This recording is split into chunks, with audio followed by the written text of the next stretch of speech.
Good evening students. I hope आप सभी अच्छे होंगे। आप सभी का स्वागत है एक बार फिर से।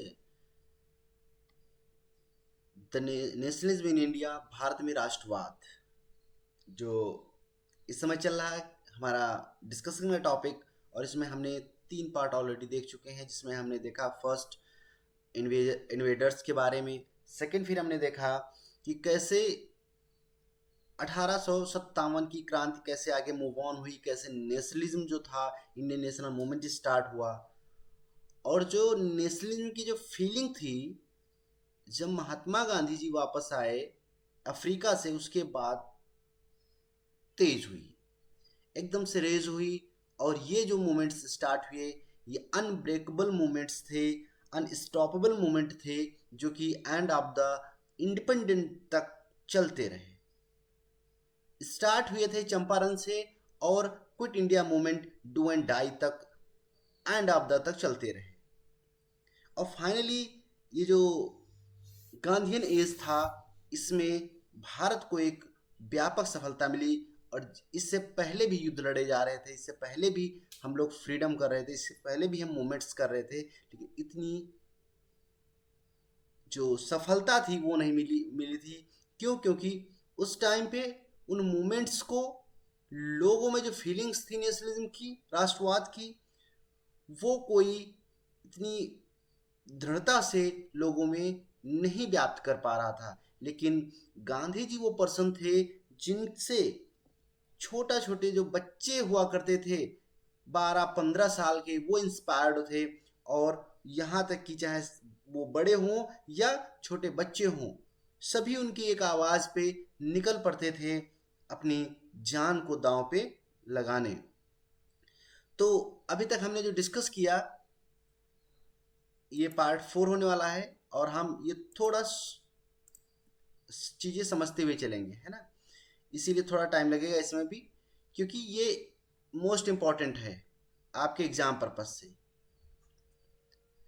जितने भी डिस्कस कर रहे हैं उसको आप सही से सुनते जाइएगा और कनेक्ट करते जाइएगा, है ना। ओके, नाउ अब हम डिस्कस करेंगे अपने इसमें। आज का जो डिस्कशन का टॉपिक है हमारा, आपने यहाँ तक देख लिया था, है ना। हम लोग डिस्कस कर रहे थे यहाँ पर खेड़ा मूवमेंट्स को, चंपारण मूवमेंट्स को, है ना। Champaran Bihar, Kheda Gujarat for the peasant, indigo planters जो थे, and Ahmedabad cotton mill workers. ये 3 सत्याग्रह हुए गांधी जी के, जो कि बहुत ही इम्पोर्टेंट हुए थे। और इससे पहले जब 1916-17 से पहले भी गदर मूवमेंट चल रहा था, है ना। हमारे यहाँ गदर मूवमेंट जैसे और भी सब चल रहे थे 1914-15 में। इस तरह से मूवमेंट्स कंटिन्यू जारी जारी थे। लेकिन उसी समय क्या हुआ, सत्याग्रह के बारे में थोड़ा हम देख लेंगे। सत्याग्रह आपको बताया भी था, ट्रुथ के उस पर चलना। और सत्याग्रह के बारे में गांधी जी का विचार क्या था। गांधी जी मानते थे कि जो निष्क्रिय प्रतिरोध है, ठीक है, जो इनएक्टिव जो अपोज है ना, वो क्या है, दुर्बलों का हथियार है।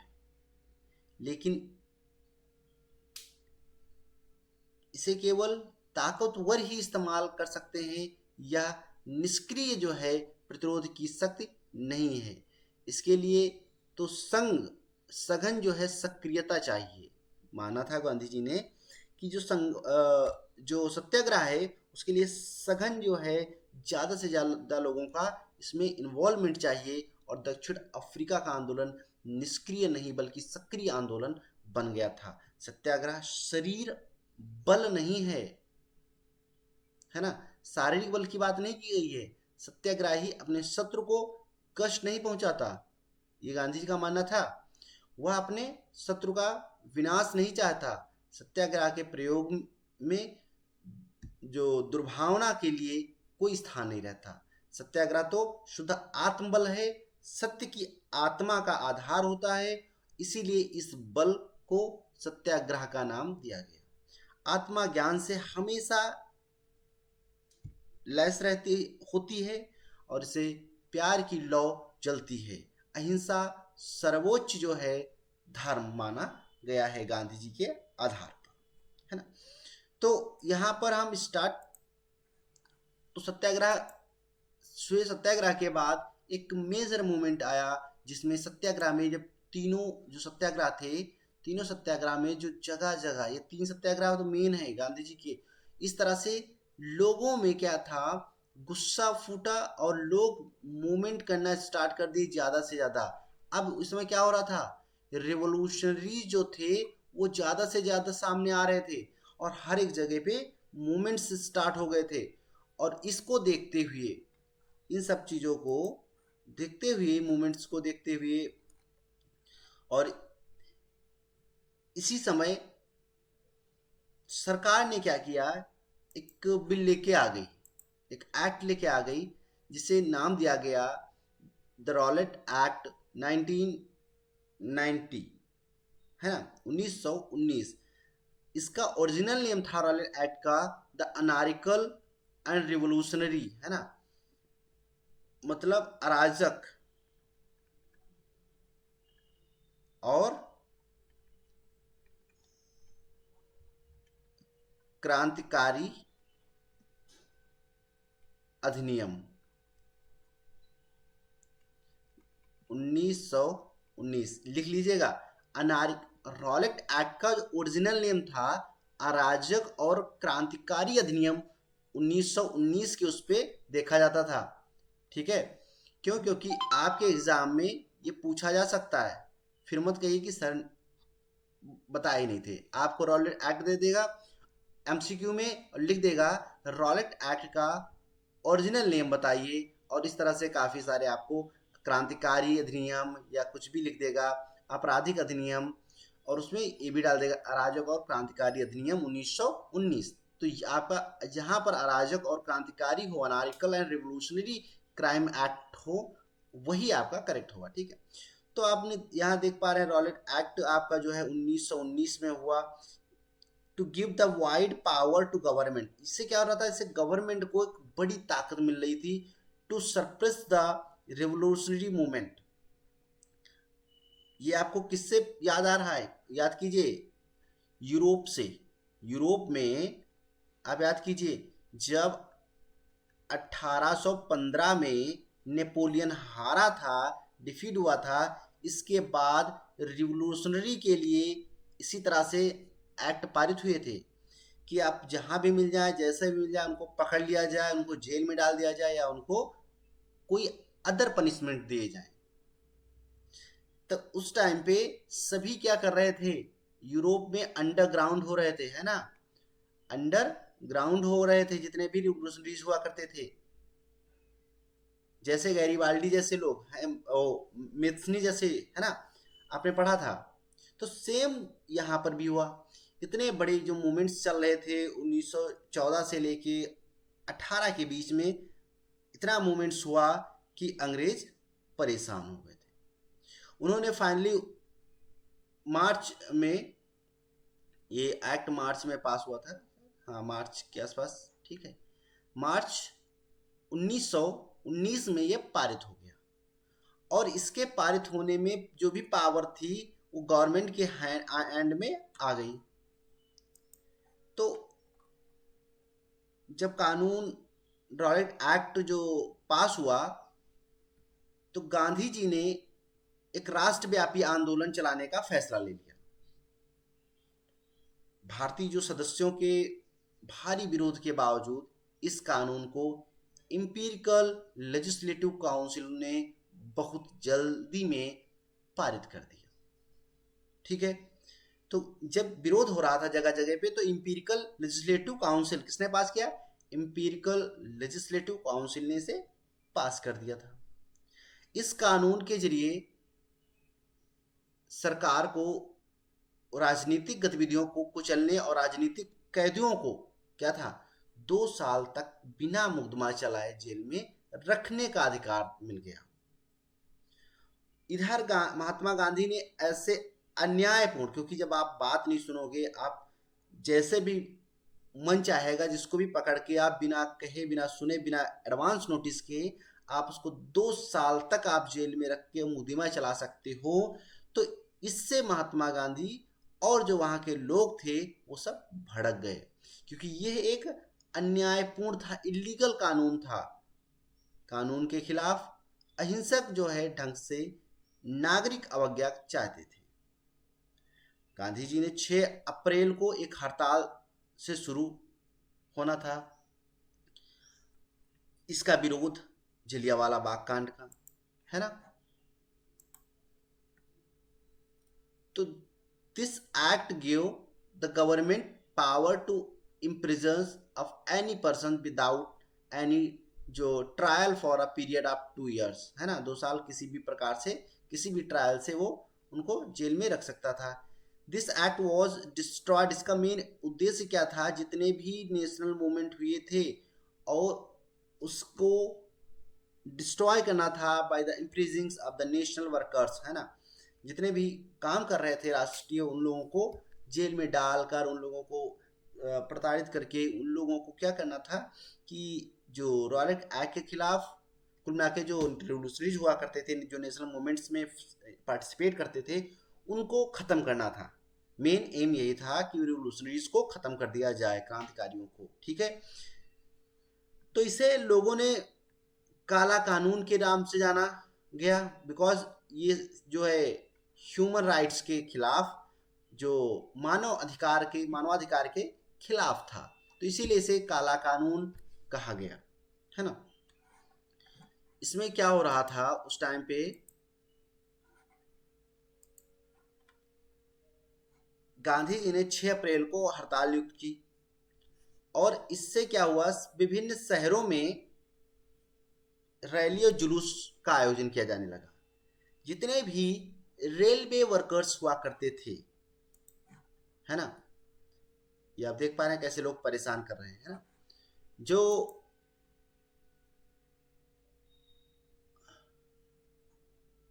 और गांधी जी ने रॉलेट एक्ट के खिलाफ सत्याग्रह स्टार्ट कर दिया। रॉलेट एक्ट के बारे में आपको बताया हमने कि अंग्रेजों द्वारा इंपीरिकल लेजिस्लेटिव काउंसिल ने इसे पास किया था, है ना। और इसमें क्या था कि किसी भी उस पर 2 साल तक जेल में रखा जा सकता था बिना एडवांस नोटिस के, है ना। एडवांस नोटिस के किसी को भी पकड़ लिया जा सकता था, किसी पर भी मुकदमा चलाया जा सकता था,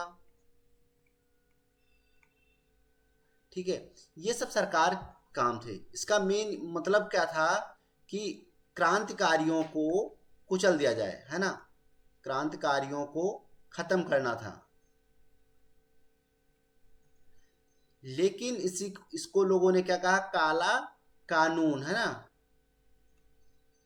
और गांधी जी ने इसी के खिलाफ सत्याग्रह लॉन्च कर दिया कि हम इसका पूरा टोटली विरोध करेंगे। और ये 6 अप्रैल को 1919 को रैली कंडक्ट हुई। लोगों ने शॉप्स बंद कर दी। जो वर्कर्स हुआ करते थे, कहाँ के, रेलवे वर्कशॉप में वर्कर्स स्ट्राइक करने लगे। ट्रांसपोर्ट एंड कम्युनिकेशन सिस्टम सब ठप हो गया, ठीक है, स्टैंड स्टिल हो गया।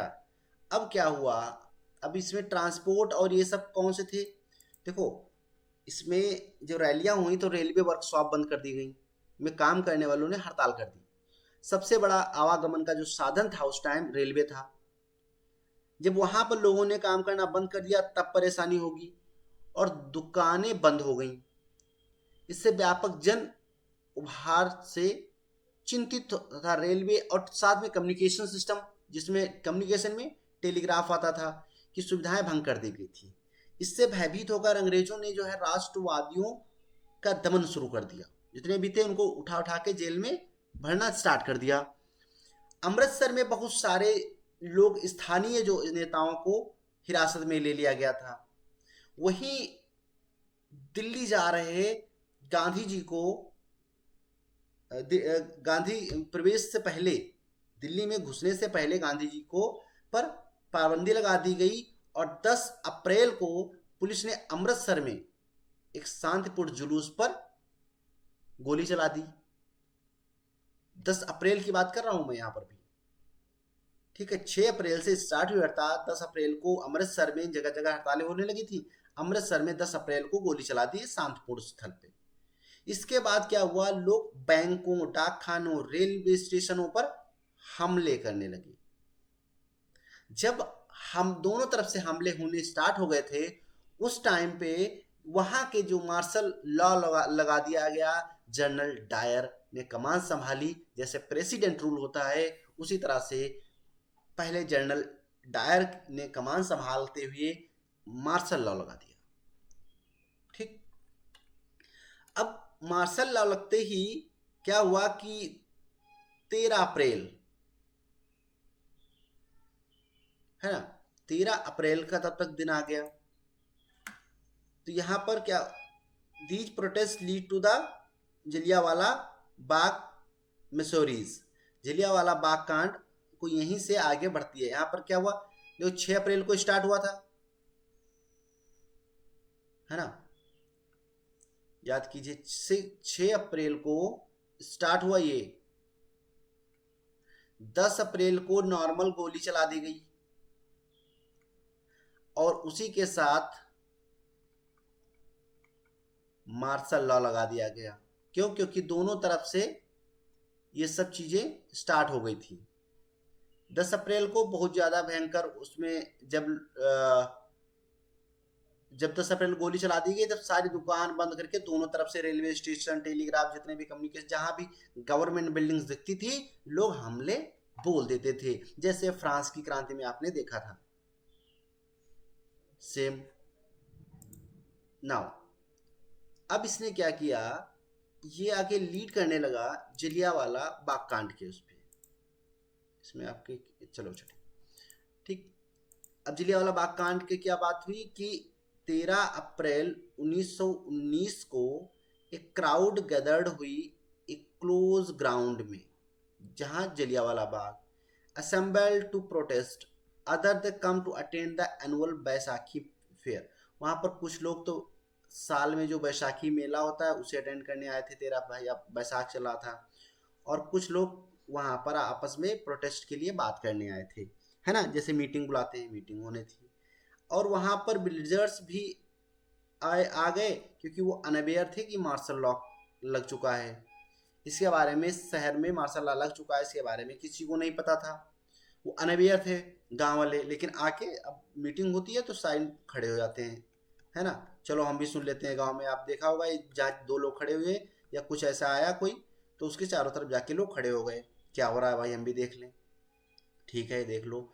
तो जनरल डायर ने उस टाइम उस एरिया में एंटर करते हैं और उसके जितने एग्जिट पॉइंट होते हैं ब्लॉक करके और ओपन फायर का आदेश दे देते हैं, जिसमें हजारों लोग मारे जाते हैं। चलिए देखते हैं भाई कैसा गेट था। तो आप ये ग्राउंड देख पा रहे हो, ये वहीं का है, ठीक। इस तरह से ग्राउंड था। तो इसे महाराजा रंजीत सिंह ने 34 घरों से झाला विलेज, है ना, झाला विलेज के नाम से जाना जाता था पहले, है ना, झाला विलेज। फिर आगे चल के इससे जाने जाने लगा झाला वाला, है ना।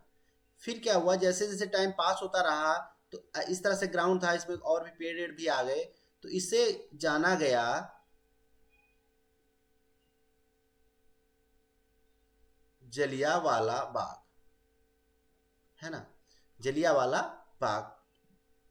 अब इसमें इंट्रेंस हुआ करता था, देखो यहाँ पर इंट्रेंस लिखा है, एक गेट, और बाकी सब पूरा ये वॉल से चारों तरफ से क्लोज है, और यही से एंटर करते हैं डायर और सोल्जर्स, सब खड़े हो जाते हैं, है ना, चारों तरफ से। अब क्या हुआ, यही इस गेट को क्लोज करवा दिया था, इसी में सब इकट्ठा हुए थे, इसे मेला लगता था, क्योंकि झाला आपने देखा है, ठीक। इसी से जब फायर का आदेश दिया जाता है, उस टाइम पे सब अलग अलग पूरे इसमें बैठे होते हैं। अब ये बहुत सकरा रास्ता था, इससे निकल नहीं पाते थे। तो जब चारों सारे रास्ते जो थे वो ब्लॉक कर दिए गए और मेन गेट बंद कर दिया गया, अब क्या करने लगे, ओपन फायर हुई तो लोग आप देख पा रहे हैं कि लोगों को जान बचाने के लिए, ये आप वेल देख पा रहे हैं, कूदने लगे। कुछ तो भय के मारे जब कूद गए जान बचाने के चक्कर में तो उससे मर गए। एक आदमी जाता तब तो चाहे बच सकता था, लेकिन जब एक के ऊपर एक एक के ऊपर, तो ये भी कुआं हो गया, ये जो वेल है। और ये पूरा सब रेड हो गया था उस टाइम पे जब डायर ने गोली चलवा दी। मासूम मारे गए और काफी सारे चीजें हुई। ठीक है, उस समय अमृतसर में बहुत सारे गांव वाले, क्या, बैसाखी मेला जो सालाना लगता था उसमें शिरकत करने आए थे जलियांवाले बाग मैदान में। ठीक है, जमा हो गए। काफी लोग तो सरकार द्वारा लागू किए गए दमनकारी कानून का विरोध प्रकट करने के लिए वहां एकत्रित हुए थे। मैंने बताया अभी, मैदान चारों तरफ से बंद था। शहर से बाहर होने के कारण वहां जुटे जो लोगों को यह पता नहीं था कि मार्शल लॉ लग चुका है। जनरल डायर हथियारबंद अपने सैनिकों के साथ आता है और वहां पहुंचता है, और पहुंचते उस मैदान के बाहर निकलने के सारे रास्ते बंद कर देता है। आपको दिखाया मैंने, है ना, अभी समझाया इस पे। अब देखिए, तो सारे रास्ते बंद कर दिए जाते हैं और उसके बाद सिपाहियों ने भीड़ पर अंधाधुंध फायरिंग, गोलियां स्टार्ट कर दी। सैकड़ों लोग मारे गए। उसमें बताया वह सत्याग्रहियों के जहन में दहशत और विस्मय का भय पैदा करके एक नैतिक जो है प्रभाव उत्पन्न करना चाहता था। ठीक है भाई, जैसे जैसे जलियांवाला बाग कांड की खबर फैलती गई और उत्तर भारत में बहुत सारे शहरों में लोग सड़कों पर उतरने लगे, हड़तालें होने लगी, लोग पुलिस से मोर्चा लेने लगे, सरकारी इमारतों पर हमला होने लगा, जो गवर्नमेंट बिल्डिंग्स थी डायरेक्ट लोग उस पर हमला करने लगे। शहर जो सरकार ने इन कार्रवाई को निर्ममता से कुचलने का रास्ता अपनाया और सरकार लोगों को अपमानित और आतंकित करना चाहती थी। सत्याग्रहियों को जमीन पर नाक रगड़ने के लिए क्या मजबूर कर सड़क पर घिसट कर चलने और सारे साहिबों को सलाम मारने के लिए मजबूर किया जाता था। कैसे, आप इस इमेज में देखिए, ये देखो, है ना, कैसे चल रहे हैं। इस तरह से चलने के लिए उनको मजबूर किया जाता था। ठीक है, तो ये उस टाइम पे होने लगा। ठीक है भाई, तो रॉलेट एक्ट जो सत्याग्रह था यार, उसके एक बहुत बड़ा आंदोलन था, लेकिन अभी भी वह मुख्य रूप से शहरों, क्या हुआ कि ये जो आंदोलन तो कर दिया गया, नाक रगड़ के चलना, ये सब जो इनके थे, और गांधी जी ने मूवमेंट स्टार्ट कर दिए। लेकिन जब 13 अप्रैल 1919, देखो 6 से स्टार्ट हुआ, 6, 10 और 13, और मार्च से हम लोगों ने ये जब स्टार्ट किससे हुआ था, जब रॉलेट एक्ट की बारी आई थी, है ना, उससे। ठीक, तो लोगों ने जो मीटिंग अरेंज की थी अमृतसर में प्रोटेस्ट करने के लिए, और कुछ नेशनल लीडर्स को जब विरोध वो कब्जे में ले लिया गया था, उनको पकड़ लिया गया था। जैसे गांधी जी वाला बताया, जब दिल्ली में जा रहे थे और सब जगह जगहों पे बहुत से लोग वहाँ आए थे, क्या क्या था वहाँ पर इकट्ठा होने। ठीक है, अभी आप ये बताइए कमेंट बॉक्स में किसकी मूर्ति है। तो जनरल डायर वहाँ पहुँचता है उस मीटिंग में और अपने ब्रिटिश ट्रूप के साथ, और वो 10 मिनट में नियरली अबाउट फायरिंग का वो देता, आदेश देता है। और इसे क्या था, thousands of peoples killed and many were wanted wounded, है ना, बहुत से लोग मारे गए, बहुत से उसमें कूद गए। ये इंसिडेंट जो है जलियांवाला बाग कांड कहलाया और जलियांवाला मैसूरीज कहलाया। अब देख पा रहे हैं इस तरह से लोग खड़े, ये अंग्रेज आके खड़े हो गए थे उस बाग में और ऐसे ओपन फायर चला दी थी। या आप वो मंदिर देख पा रहे हैं इस वाले इमेज में, ये देखिए, है ना, यहाँ पे खड़े हुए थे और इस तरह से लोग भागने लगे थे, और ये मेन कुआं जिसमें कूदने लगे थे लोग, है ना। तो इस तरह से क्या हुआ, इसको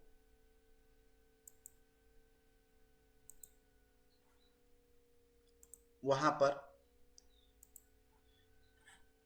इसमें जो शहीद हुए मेजर मुख्य रूप से अगर हम बात करें तो डॉक्टर सत्येंद्र देव सिंह जी, विजय नारायण सिंह, हरेंद्र शुक्ल, बीके सिंह, ऋषि नारायण सिंह, सरदार हरभजन सिंह, सरदार नरेंद्र सिंह, सरदार गोल्डी सिंह और महंत सिंह सहित कई तमाम लोग जो भीड़ थी, ये कुछ प्रमुख नेता थे, वो शहीद हुए थे। कौन कौन से?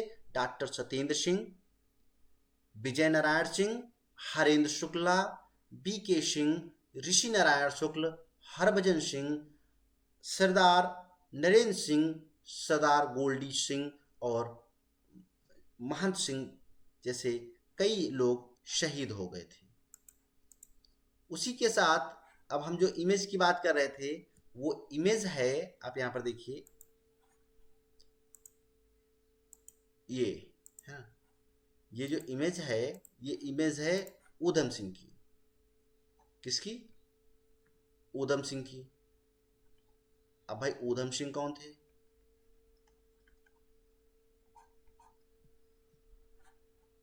ऊधम सिंह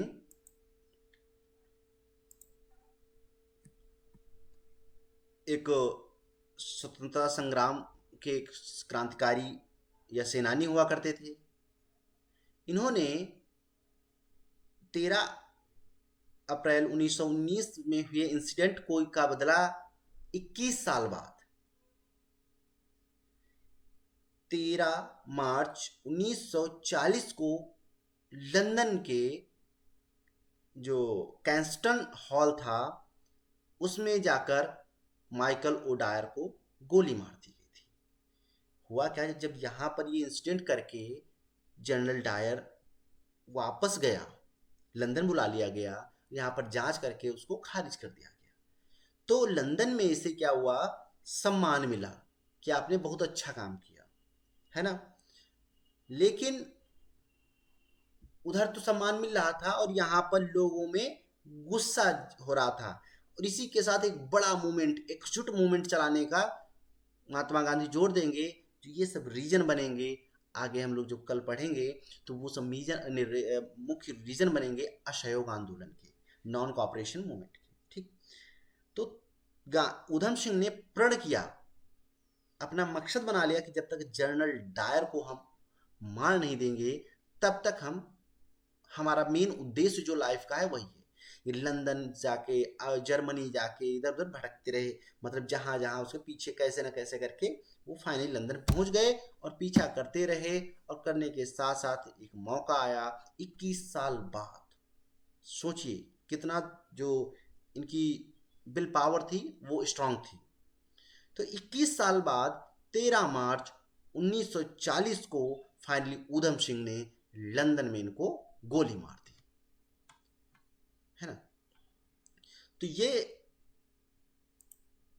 उस टाइम का जो डेडिकेशन होता है वो लोगों में था अपने उसके। जलियांवाला बाग आप जाओगे, अब ये एक पार्क के रूप में संरक्षित है भी, और आप जाओगे यहाँ पर आप चीजें देखने को आपको मिलेगी, है ना। तो जलियांवाला बाग कांड में लीडर्स को किया गया था जनरल डायर, आई थिंक आप समझ गए होंगे। अमृतसर है कहाँ? अमृतसर ये पंजाब में है, याद रखिए। ये बस इसके बीच में ये आपको मार्क दिख रहा है, ये रेड वाला, है ना।